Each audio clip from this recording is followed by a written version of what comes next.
When I want to train and I want to actually to do something for some time, from a certain period of time, I have to set a goal for myself. Like set a goal. For this time.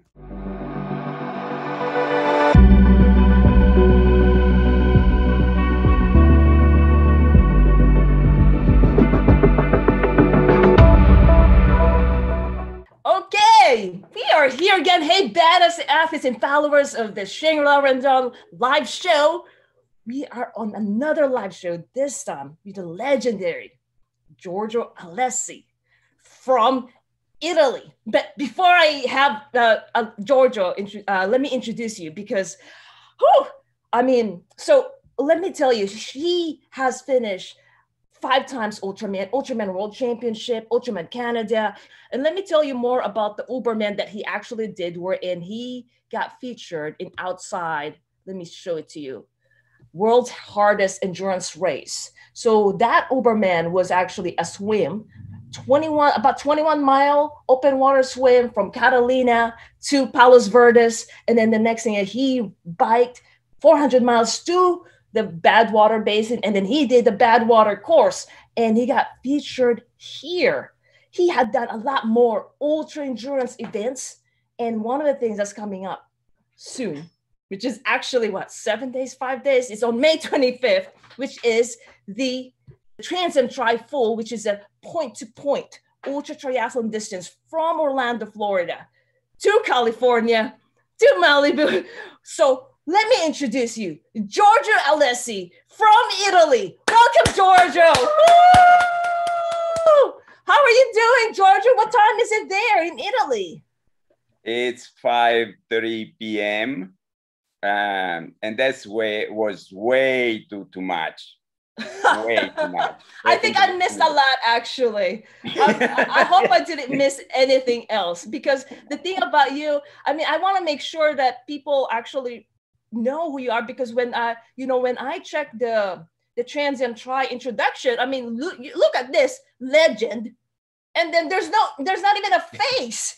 Who is this legend, Giorgio Alessi? And then I want to make sure that people, at least get to know you before you actually swim about 31 miles open water swim, and then even ride self-support 3,100 miles. And then run 300 miles from Furnace Creek to Malibu starting May 25th. But not knowing you, I think it will be great to actually introduce you. Giorgio, you did the Uberman back in 2017, Well, right? Oh, 2016. No, it was 2016. 16. And because you were there doing the same thing, right?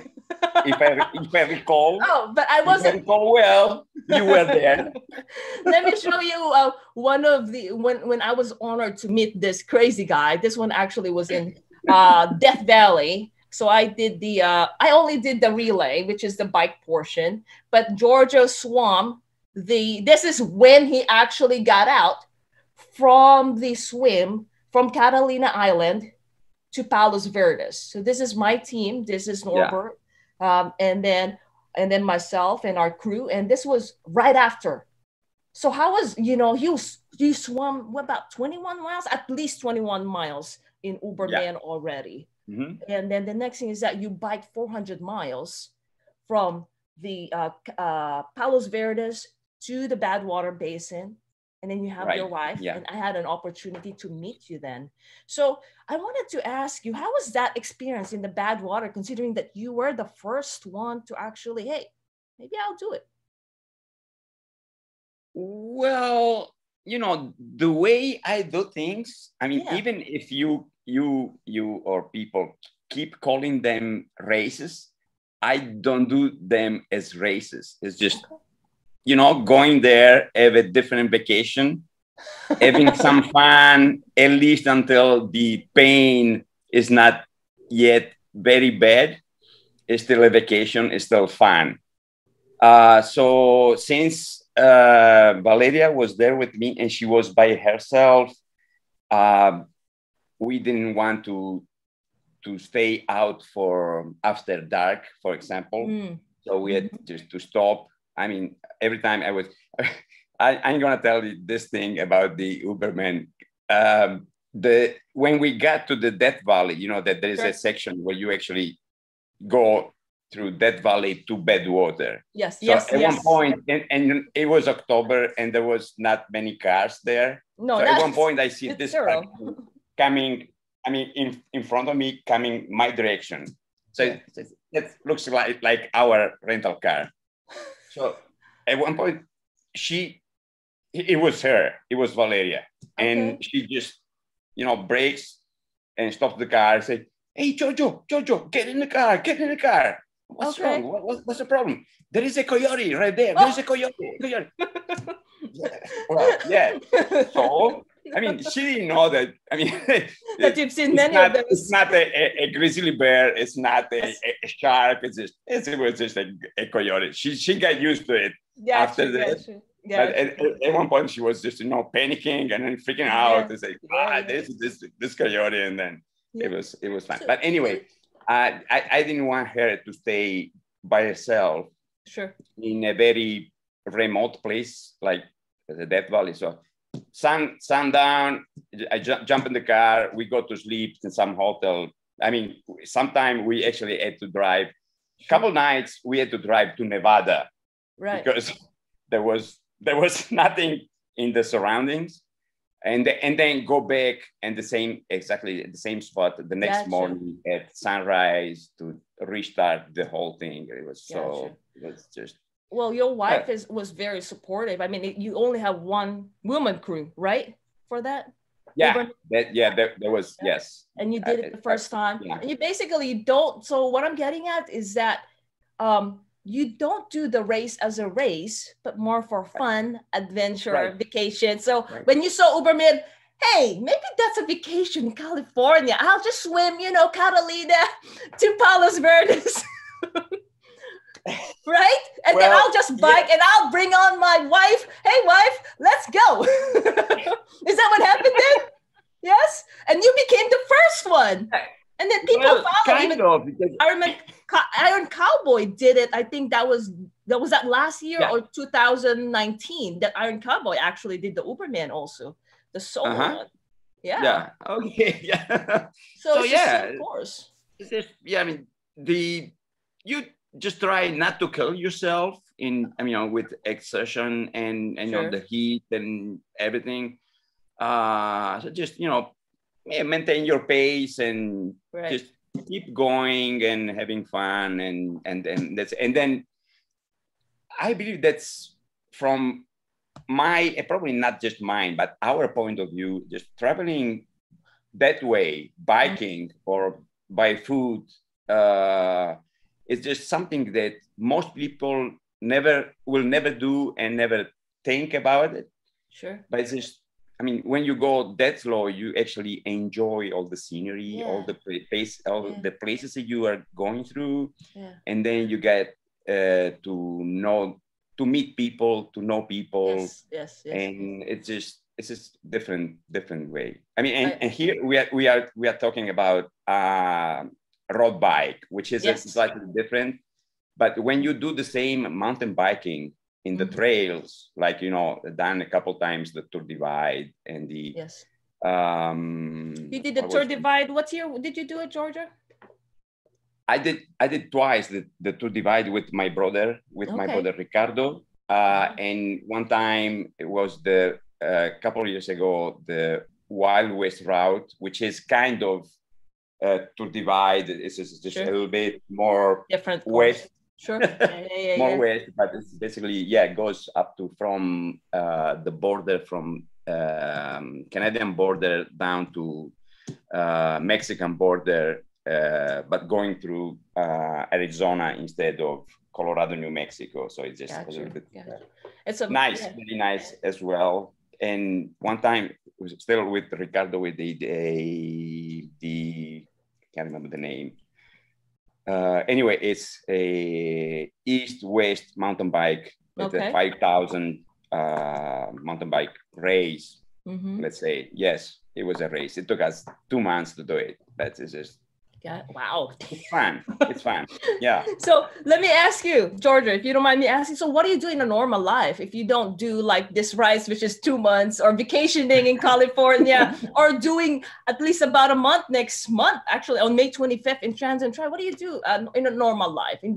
What's the normal? Well, let's say that at least for a couple months per year, that's normal life for me anyway. It's been in the last 20 plus years at least. But anyway, what I do, and that again goes up to March 5th, 2020, because that's when the first lockdown hit. Gotcha. So over here, everything was shut down and now it's like you cannot go to the swimming pool to train. Okay. I mean, Wow. I've been training in wintertime in the cold, even if you put your wetsuit on. Wow. There's a small lake about 13 miles from here. And what's the temperature? It was cold. It was cold this winter. Up to March, it was in the 40s. Oh, so goodness. Wow. Oh, yes, it is cold. It is cold. Well, the good part, I guess you have an access, but then I'm assuming that your body has adapted to the cold temperature. Is it still the same thing? Well, yeah, but now we are going to face the heat instead. Yeah, exactly. So so you never had, so you did not really swim in pool recently, and everything else training is. I haven't been in a pool in the last 16 months. That's what actually worked. Wow. I do teach kids to swim, but nothing. It's being closed since. Right now you can, if you want to go in the pool, they just are starting to reopen only the outside. The outdoor pools, not the indoors. So it's very interesting. Well, how about your training in terms of the bike? How's the training wise there? Are you able to go out there in terms of during the COVID times on the bike at least? Yes, that's been. They kind of put a very serious limitation in the first 3 or 4 months last year. Yes, which I got better. Didn't care much because I live in the country, and I mean, I just mountain bike. Right. and I was thinking, okay, if they stop me, what they can do? They put me in jail? No, they just give me a go back to home. Or something like that. So I say, who cares? Okay. But now, since then, there has been big problems and with moving around. Gotcha. As long as you stick with your region. I mean, you cannot go outside your region, but we have a big island here.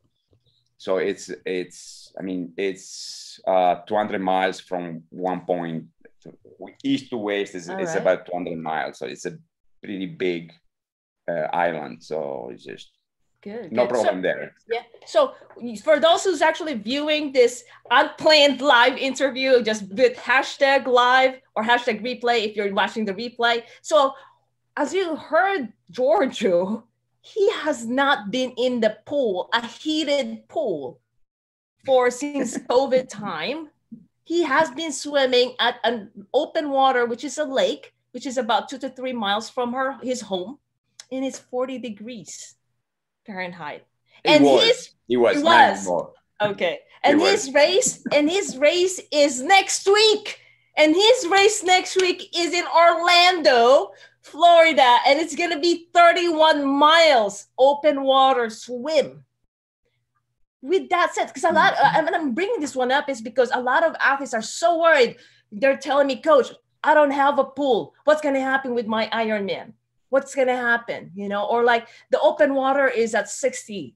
It's so cold. So now I wanted to ask you, like, what goes into your mindset, Giorgio? I mean, do you worry about this in terms of like, oh, I've never had a pool swim, but I'm still going to show up next, I'm just still going to show up next week in Orlando, which is, it's not going to be as cold as where you're at right now. How do you deal with this one in terms of that? Well, I believe that one of the strong points there is that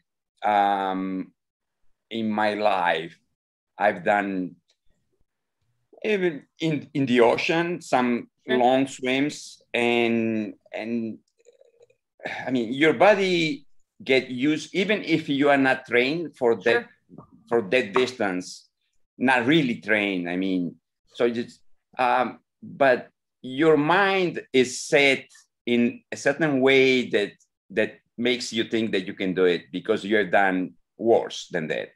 I mean, right now, this 50 kilometers, which is 31 miles, it's in a lake. Okay, it's a, you know, go and come back. It's just back and forth, back and forth, back and forth forever. Yes, it can look forever. Still, it's still better than a all the Deca and Double Deca. Ocean. Not all of them, because some is being done in lakes, but most of them are done in swimming pools. Yeah, or even ocean. Ocean swim. Not the Deca, not the Deca Double Deca, because it's not very good for the organization to check on the people and to set all the security standards. I mean, otherwise you will have to have people on kayaks. It's the organization.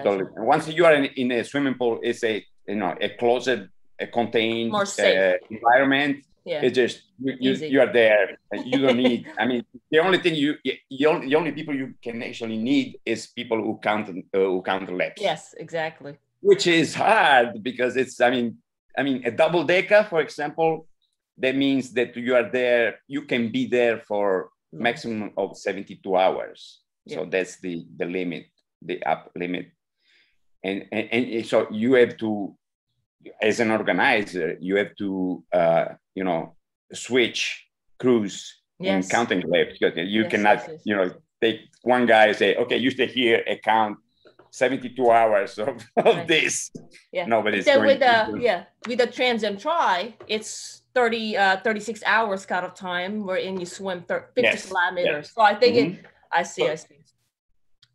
Yeah, but still is I believe it's 500 meters one way. So it's going to be 1K back and forth for 50 times. Got it. And it says from what Wayne told me, it's a small lake. It's just, so it's kind of a bigger pool. It's just a bigger pool. It's not an ocean, It's not Catalina. It's not the English Channel, which is you swam in England, Michelle did the English Channel. Before Michelle or after Michelle, I did the Arch to Arc as well. Gotcha. I believe I have the record right now, meaning the negative record in crossing the channel. Wow. That's amazing. Because, I mean, I don't know if it was the stronger than usual currents. I'm not a super great swimmer, that I must admit. No problem. So humble. But it took me 27 hours. Wow. There you cannot even touch the boat that is accompanying you. Yes. It was just so 27 hours in open ocean is it's nothing you can compare to a swimming in a lake or in a swimming pool. It looks like what I'm hearing from you is that you depend on your mindset and your experience. So you look back, hey, I've had harder ones than the TransAmTri full. Sure, it's 50 kilometers. Correct. I haven't had this kind of like heated big pool compared to in Italy, which is cold, right? But I've had harder ones in the ocean, in the Arch to Arc, right? So, and I can touch anything. I can be, you can take sure. That's, if you need it. Correct. I mean, you get tired, you get angry, you just get out of the lake, eat, you get, and then you can rest for whatever if you have a strategy is I'm gonna rest for 1 hour now. I can go at night for 2 or 3 hours sleep and then go back again. It's not once you are in the ocean, there's nothing different. You can do. It's either you're out there. 2 options. You either hit friends or you just hit the boat and go back. Yep, I totally agree. And that's not an option. Believe me. Yeah, that's not an option. So actually, you have one option. You just go in the channel and you just swim to France. That's it. So I want to ask you, Giorgio, how different or same? What do you expect with the TransAmTri? How different or same compared to your previous races? Because you've done a lot of races. Is there anything that you think could be different or something new that you'd experience with the TransAmTri full? Or you just enjoy and see what's there to come? Yeah, basically that's what is going to happen. I was hoping to bring one of my friends from Mexico who is actually Beto. Yeah. Okay. Yes. Beto Villa, who is a great organizer, great friend. And we actually together, a few years back, we chose to do not the Ram as a race, but we were together. We were kind of going very slowly, but on the same route, we did the Ram together, and it was just great. And so I was trying to convince him to at least to do the bike together. But then he just he said that now it's either he's got too old, which is not because it's my age, or it's just a little bit too lazy right now. So I don't know. It's gonna be at least 2 weeks. And actually, at least, I mean, we're talking more than 2 weeks.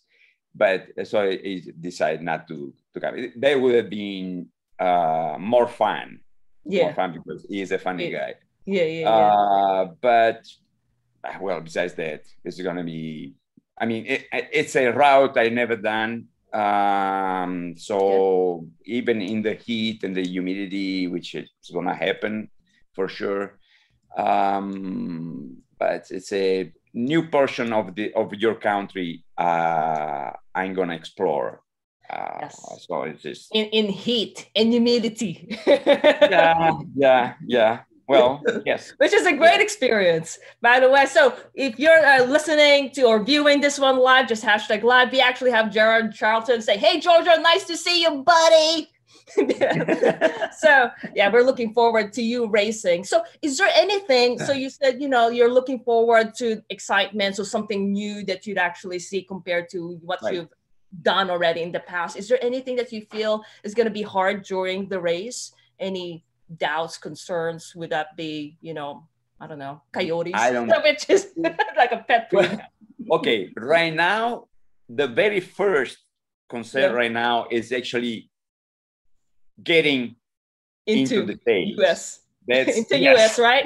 Getting into US. Right. Because as I said, I mean, I'm gonna leave on Sunday morning from here, but then I don't know what's gonna happen at the border control or whatever it is there. Because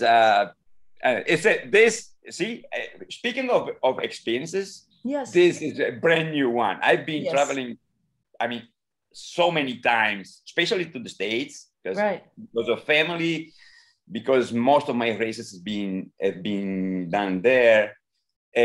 But this is a new experience. Let's see what happens when they see this strange guy from Europe trying to get into a race with my bike.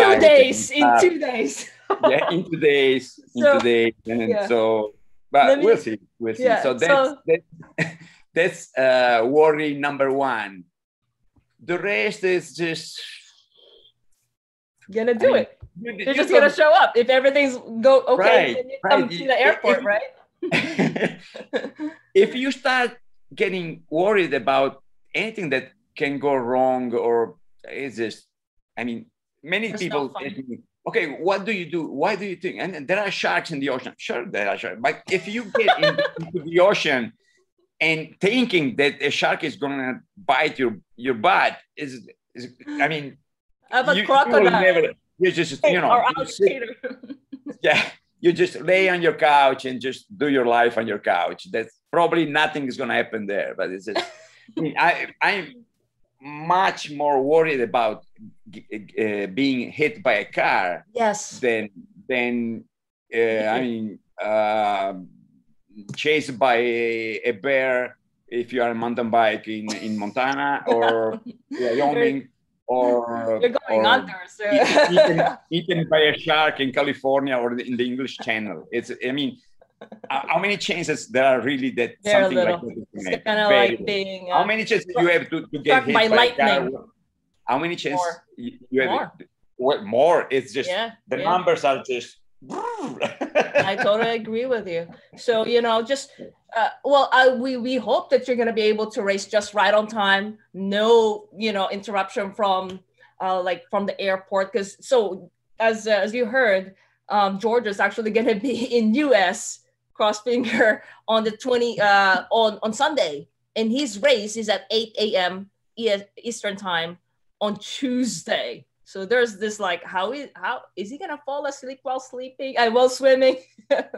So that's another challenge. But hey, it can happen. Yeah, I mean, who knows what time it is when you're racing, especially for you, considering that it's just ongoing, right? All right, okay, good. So let me see. Are you looking forward to anything like swim, bike, run, or like do you have any preference, or all of those you just love it because you get to see the nature, being out there with people? Well, my favorite is always being the bike. I just feel like bike. I mean, I'm not a Tour de France guy, but I like the bike. I mean, I live.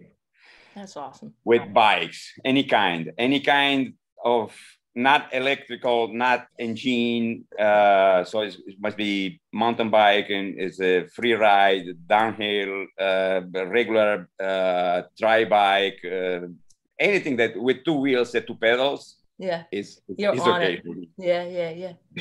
So it's bike. It's always bike for me. Of course, you know, going around with the bike. Fully loaded, charged. I mean, loaded with all your stuff, all the stuff that you are supposed to bring with you. It's just not quite the same that going free with a supporter, but still, it's a different challenge. So you have to plan a little bit before doing anything, and then you have to stop and being careful for the bike when you go in some store, or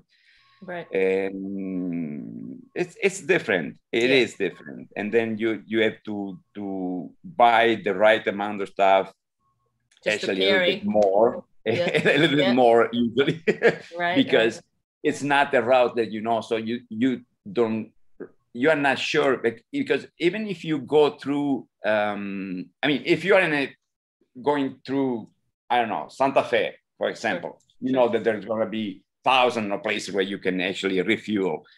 But sometimes it's the map shows a small place, okay? A few hundred houses. Sometimes, and it shows that there is a grocery store, for example. But then you get there Sunday afternoon, and the place is closed. It did happen. It did happen many times. What you do? So you still have to have with you something.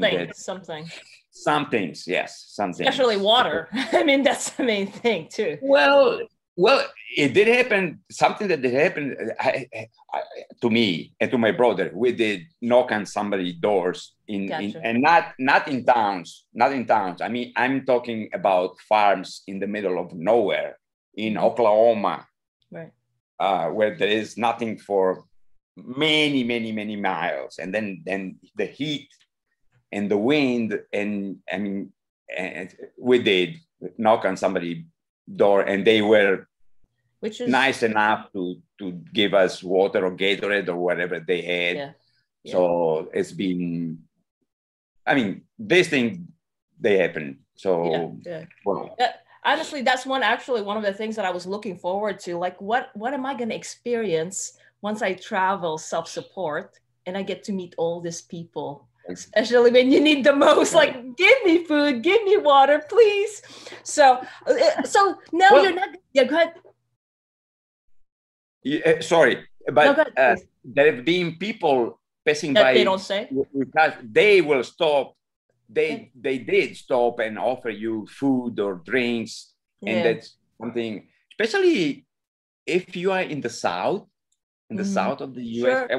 Actually, the south is more or less the same in all over the world. I mean, the more south you go, the more friendly people. Yeah, and some things like hospitality or you know, open heart. Yes, and the other side, as a southerner, we tend to be a little bit more on the dirt side, with, you know, trash. That's something that you can actually notice if you do the Tour Divide. So you start up in Banff, Canada, okay? You go for a couple days in Canada and then enter Montana. Montana, Idaho, Wyoming, Colorado, New Mexico, and then the border. The more south you go, the more litter you see on the roads or wherever you are. And then, like, finally, when you enter New Mexico, I'm sorry to say, it's just, and the same is here. I mean, if you come to Italy, if you go in the northern part, it's same for France, same for Spain. That's all places where I've been. You start up north, there, let's say, clean people, cleaner people. And then the more south you go, then you start to see trash on the side of the road. And that's something that happens all over the world. I don't know why. You know what's amazing? On the other side, Georgia. Yeah, on the other side. On the other side, people are more friendly, hospitable. All right. You know what's amazing, Georgia, is that with your experience, you know, going to different countries or different states, is that you get to experience actually to be what's the culture, how's the environment look like, either north and south. I mean, to me, I'm like just going by patches because I haven't had a lot of experience like you do. That's why Wayne called you as a legend. You just went all over. You should probably ask Wayne that. I don't know. Wayne is actually Wayne is watching right now. We should be talking. Really? He's looking forward to have you. So let me ask you. I'm very interested. So what do you do to celebrate? So for example, when you finish the Uberman, right? You finished the Uberman. How did you celebrate besides sleeping all day next day? Or did you go, or is it more vacation? How did you celebrate your win or something nice that you've experienced? That's a strange question. I don't celebrate. You don't celebrate because you're already celebrating by doing the race. I don't drink, so I cannot get drunk. I don't know. I never celebrate. Or maybe treat. Do you give yourself a treat, like after finishing something? Maybe what kind of treat? I don't know. Pizza. No, I'll make sure it's gonna be at the finish line. Yeah, I'll make sure to meet you there, or a big burger, in and out, which is in California. No, because that stuff, you are going to get that stuff during the race. Oh yeah. I mean, yeah. I mean, even Caesar or Pizza Hut, which is sure. You know, I come from a place where pizza is a that's true. So in regular days or regular moments, I'm very picky about pizza. But when I get to the States, I'm doing something like this. I mean, anything is just pizza is pizza anyway. I mean, so, I got you. Well, except one time, I mean, this was the worst pizza ever. But I'll tell you why. It was New Zealand. Okay, we were New Zealand with my brother the tour of it's a tour Aotearoa, actually. It's a kind of tour divide in New Zealand. So we were toward the end. So we stopped in this place when there was pizza that from a distance looked good. I mean, there was toppings, big toppings. Okay.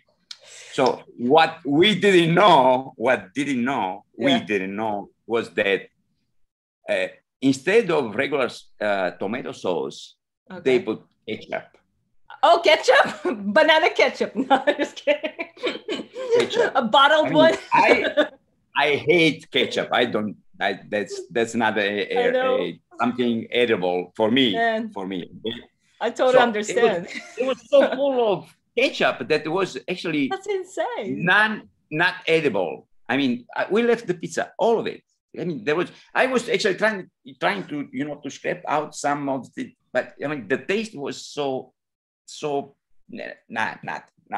Oh, sorry to hear, Georgia. Well, you're coming from Italy. I mean, the best pizza place. I don't know what else. I mean, even Pizza Hut pizza, right? Compared to that New Zealand pizza, it was. Oh, really? Wow. Super pizza, yeah. No. Before we end this one, also I want to ask you. So I know that your wife's not going to be able to make it, right? So would you miss your wife? How do you think would it be different from like the Uberman that you did, wherein your wife was there, supporting you? Is it more of like you less worry about her since you don't have to think about her, or is it more like you're gonna? So is there any difference that your wife's the race? On the technical side, my supporter this time is going to be much better because he's an experienced guy. Actually, we met during the first Tour Divide. Gotcha. And he is a guy who actually has done the Pacific Trail. He's done the Appalachian. Nice. I mean, he's a good walker. A walker. I mean, yes. So he knows how to, and he has done Ironman, that kind of stuff. So when you have a supporter that actually anticipates your need, you don't even need to ask, and then think about it. And then it's gonna be very helpful with blizzards when they not if but when they will come. So awesome. You know how to treat them. He just emailed me and said, don't worry about buying anything for Blizzard because I have the kits and I have everything with me. So that's great. On this side, everything is gonna be better. Yeah. Well, but a female companion is always better. Oh God. Well, especially it's a good friend of yours, a good friend of yours and his experience, it's definitely a plus. So that's awesome. Giorgio, so I wanted to ask you, because I know there are a lot of other athletes who wants to do what you're doing, like some adventure, or not necessarily be a TransAmTri fool, not necessarily, it could be just an Ironman, it could be an Ironman, it could be a sprint, because different athletes have different big goals, right? But it looks like the way you see it, even though you have, for example, what we were talking about earlier is that you did not have any heated pool, you were swimming in a lake that's cold, right?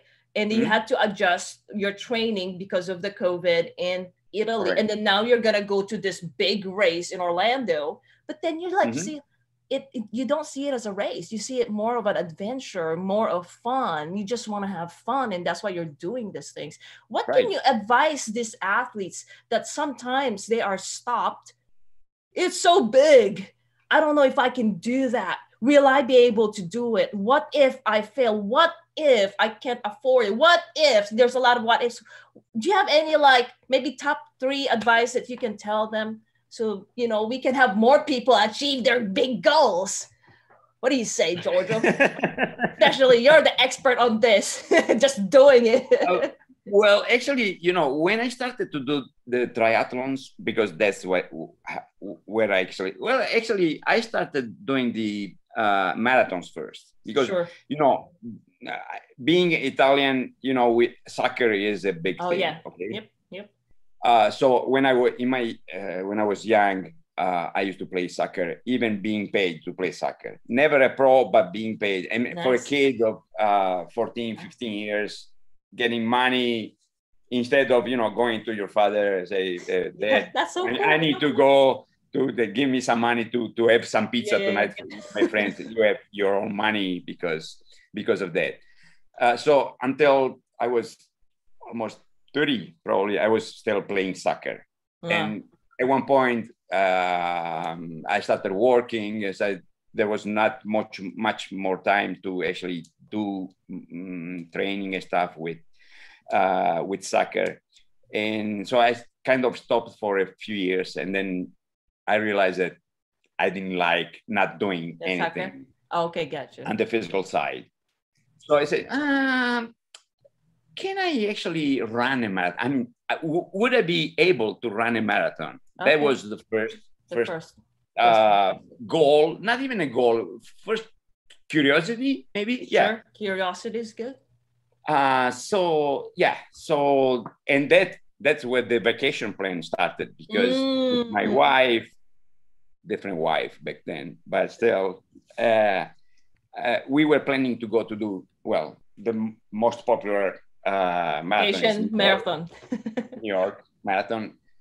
And at one point, I don't know how it hit me, I had the Honolulu marathon instead. Sure.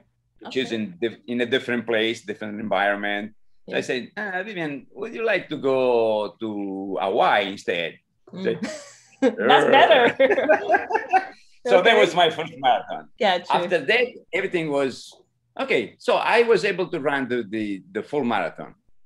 No problem there. Well, except for the beginning, the day after, a couple of days, your legs hurt. They do hurt. When your body is not used to it. So the next step was, I heard about the Ironman. So I never done a shorter than Ironman distance ever in my life. So my first was Ironman Lanzarote, which is on Catalina Island here in Spain, which when I went online, it said el triathlon, el Ironman triathlon más duro del mundo, which is the toughest. It's a hard one. The hardest. Same, always the same Spanish people, they always have to have the best, the hardest one. And it was the hardest. I mean, that's so there was. After that, everything was just not wanting to repeat, even if I actually did some other Ironman. Sure. But then from there, it started more and more and more and more until you reach this point. So that's the. So what can I say? It's an advice to, and for me, it's the same. When I need. When I want to train and I want to actually to do something for some time, from a certain period of time, I have to set a goal for myself. Like set a goal. This time, yes, setting this goal, picking one race, and then I'm going to do that race. So even if today I'm not feeling as going out and do something serious. Say, like tomorrow is gonna be a 6 to 8 hours swimming. But that's gonna happen because there is the race next week. Because you have to do it because you have a goal. One goal, once you set one goal, and this is just the same for a sprint, for anything. If you said that. There's going to be in Milwaukee, for example, an Olympic race in July. Set your mind for that, and then you know that you have to train for that race, which is that's the way it works for me. I don't know for other people it can be different, but that's how it works. No, I totally agree with you, setting a goal. And then the next thing is that when you set a goal, what if, like, for example, there are some challenges, or like, for example, the COVID, what can you advise to those people that whenever they, see a challenge in front of them, like they get stuck, they get scared, they get concerned, they get stressed out. and then they start doubting themselves. What can you advise to those people? Because there's a goal here, but then the next thing is that there's a challenge in front of them. There's fear, there's doubts, concerns. How do you deal with that? Okay, just think that whatever, unless it's something like, unless you die or you get a very fatal worst case scenario, illness. I mean, there is nothing you can do about that if it's very, very serious, okay? But otherwise, just think that this thing that hit us in the last 16 months, more or less, is gonna end. Or either end, which is more or less, looks like is cooling down right now. Right. And so we are going to be back to our standards, our normal life. For a little while, it will still be with some problems, like, I mean, limitation in traveling, wearing the mask, being tested before the flight, if there is a flight involved, or, you know, but sooner or later, this thing is going to end. That's so if it's not going to be July 16th, 2021, it will be October 2021. It will be March 2022.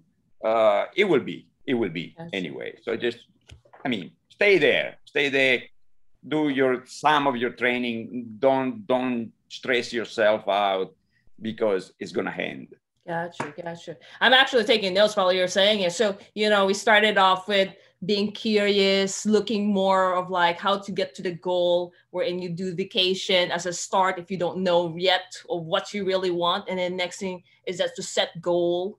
When you set goal, then, you know, that would help you to actually get there. And the next thing is that if there's challenge, you know, you said also to stick with it. And then you also said earlier is that think about like what you've done in the past. You could have done, you know, you have done worse than that. And it's the power of your mindset. That's amazing, Giorgio. Thank you so much. So if we want to, we do want to follow you. I want to follow you. People want to, I'm sure they want to contact you or be in touch with you. What's the best way to follow you? Would that be just in TransAmTri? Well, track leaders, we will have our own device. Each of us is going to be with one of those things. So anytime, this is the link that just connects to whoever is doing the race. So awesome. So Giorgio, we wish you the best, the safety, the positivity, and definitely enjoy the race. And I do hope you don't have any interruption when you arrive in Orlando, so you could start on time and definitely have fun. And I hope to see you in California once you finish. I'll see you, Giorgio. I more than hope that. Oh, you have to. You're going to be there.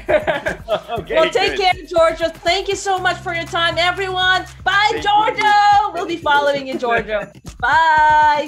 Thank you. Bye. Bye.